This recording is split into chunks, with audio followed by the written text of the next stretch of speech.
You get paid. Money hits your account. For about 5 minutes, life is great. Then the bills come. Then the random expenses. Then you blink and somehow, it's all gone before the next paycheck. Every single month. Like clockwork. Here's what nobody tells you. It's not because you're bad with money. It's because nobody ever showed you a system. Today I'm giving you mine. 7 steps, no fluff. No just stop buying coffee nonsense. Just a practical payday routine that actually works. Let's get into it. Step 1. Calculate your fundamental expenses. Most of us have no idea what we actually spend. We suffer from what I call the illusion of wealth. The paycheck lands, and it feels like you're rich. 2 weeks later, you're checking your balance like it personally offended you. So the first thing you do is calculate your fundamental expenses, the bare minimum you need to survive. Rent, utilities, groceries, transportation, basic insurance. That's it. Not DoorDash, not Starbucks, not the gym membership you keep meaning to cancel. Needs only. Your target should be to keep this number under 60% of your take-home pay. That leaves 40% for everything else that actually moves the needle, paying off debt, saving, investing, and living your life. Now, depending on where you live, this number will look different. If you're in a high cost of living city like Los Angeles or New York, you might be closer to 60%. Lower cost of living area, you might come in under 50%. Either way, do the math for yourself. If your necessities are eating up 70% or more, that's a red flag that needs attention immediately. Pull up your last 3 months of bank statements. Add up the essentials. Divide by 3. That number is your foundation. Write it down, because every other step builds on it. There are high earners, people pulling in $1 million a year, and you think someone making that kind of money has it all figured out, right? But here's what I've noticed. Even millionaires overspend, just not where you'd expect. It's almost never across the board. It's always 1 or 2 categories completely out of control while everything else is fine.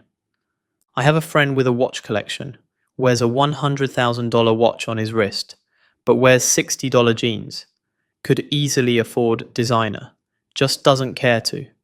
Another person I know has a car collection, drives a Lamborghini, but eats at McDonald's and Chick-fil-A every week, could afford a Michelin star restaurant for every meal, prefers Chick-fil-A.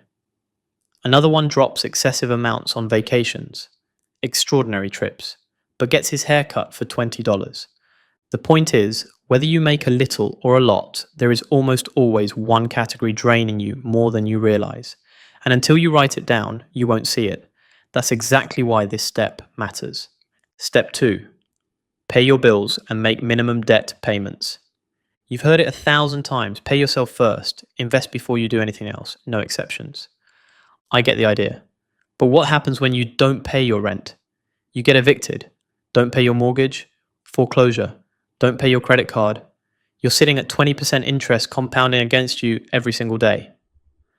Pay your obligations first, then we build. And while we're here, make sure you're making at least the minimum payment on every single debt you have. This is non-negotiable, and here's why most people underestimate it. Missing even one payment can seriously damage your credit score. We're taught in school that 90% is a good grade, but with credit, if you miss just 1 out of every 20 payments, that's a 95% payment rate. Your score tanks. It doesn't forgive like a teacher does. So before anything else, every minimum payment gets made. On time. Every month. Step 3. Build a quick solution fund. Nearly half of Americans have less than $1,000 saved. That means 1 car repair, 1 medical bill. And it's a crisis. What you need is 1 month of your fundamental expenses sitting in a high-interest savings account. Accessible, but working for you while it waits. This isn't just a financial move. It's a psychological one.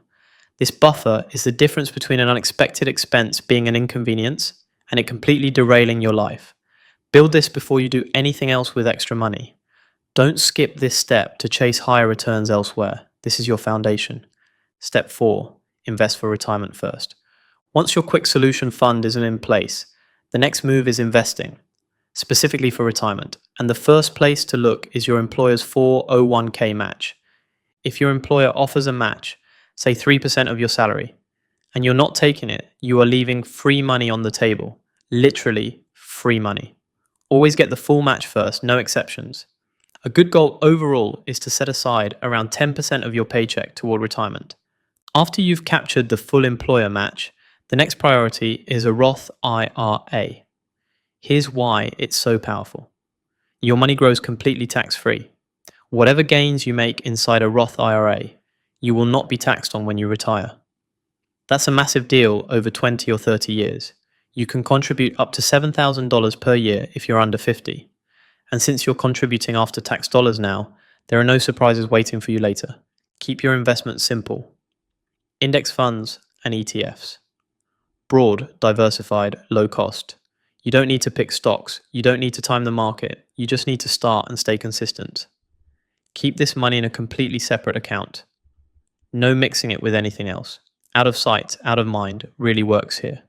Even if you start with $50 a month, start. Compounding rewards patience, not perfection. Step 5. Pay down high interest debt. High interest debt is a wealth killer. Anything above 8% is costing you more than almost any savings account will ever earn you. Now, when it comes to actually attacking your debt, there are two popular methods and both work. It just depends on your personality. The first is the avalanche method. You rank your debts by interest rate, highest to lowest, and attack them in that order. This is the mathematically optimal approach. You'll pay less interest overall. The second is the snowball method. You rank your debts by balance, smallest to largest, and knock them out in that order. It's not the most efficient on paper, but personal finance is deeply behavioral. Clearing a small balance fast gives you momentum. It feels like progress, because it is. And that psychological win keeps you going. Pick the one you'll actually stick to. A slightly less optimal strategy you follow beats a perfect strategy you abandon. And if you have savings sitting beyond your 1-month buffer, earning less than what your debt is costing you, use it. You're not losing savings.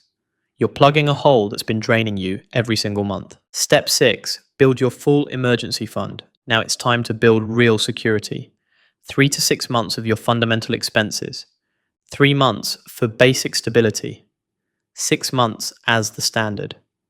6 to 9 if you're freelancing, your income is inconsistent, or you're planning a career change. Before I started my own company, I made sure I had a full 12 months of living expenses saved. That way I knew I could survive an entire year without earning a single dollar while I took the risk of building something new. That kind of cushion changes how you make decisions. This fund buys you options. It gives you the ability to walk away from a toxic job, to take a calculated risk, to make a big decision without panic driving the wheel. That kind of freedom is worth every dollar you put into it. Step 7. Automate everything and spend the rest guilt-free. Automate your finances. Most people do all of this manually, and eventually it breaks down. Life gets busy, you forget to transfer, you spend the money before you move it. The fix is simple. Set up automatic transfers the day after you get paid. Money hits your account, and the next day automatically flows where it needs to go. Savings, investments, debt payments, all of it handled before you can spend it. This one habit removes the willpower equation entirely. You're not making a decision every payday.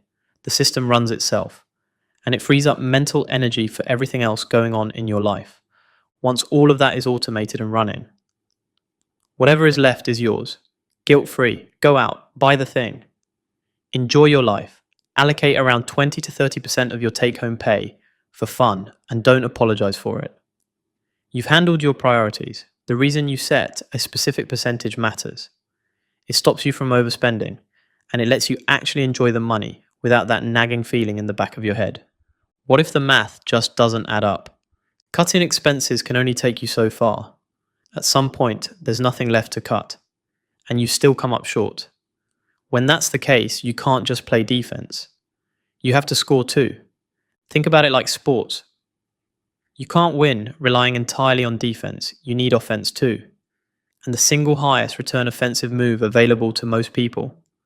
Find a higher paying job. And the best time to look is when you already have one.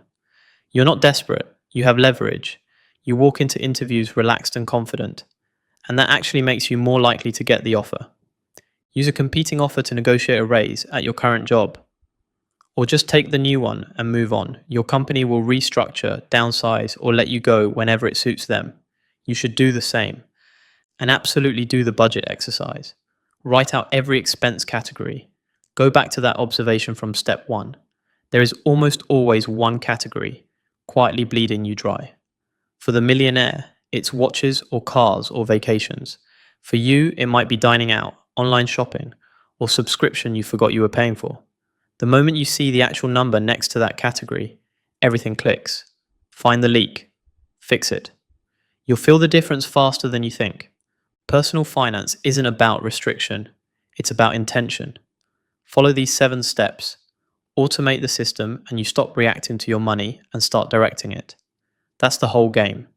If this helped, subscribe and drop a comment telling me which step you're on right now. See you in the next one.